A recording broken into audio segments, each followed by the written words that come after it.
Ipagpasalamat natin sa Panginoon ang lahat ng mga biyaya na ibinigay niya sa atin. Salamat sa Diyos, buhay pa tayo. Salamat sa Diyos, malusog tayo.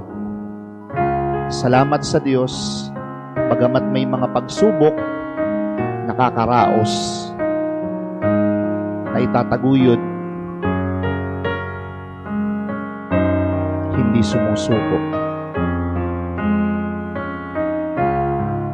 Lord God, salamat po sa lahat ng mga biyaya na ibinibigay ninyo sa amin.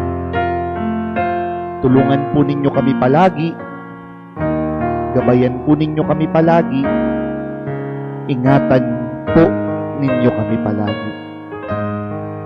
Lalo na po yung mga kasama namin na nanghihina, yung mga nawawala ng pag-asa, lalo na po yung mga may sakit. Gabayan po ninyo kaming lahat at dalhin sa kung saan kami nararapat.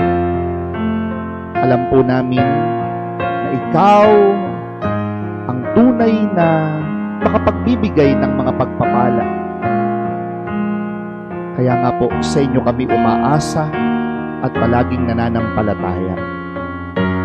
Ibuin po ninyo ang aming puso, lalo na kung ito ay nanlalamig, kung ito ay puno ng galit, kung ito ay puno ng masasamang emosyon na bumabalot at kumakain sa amin.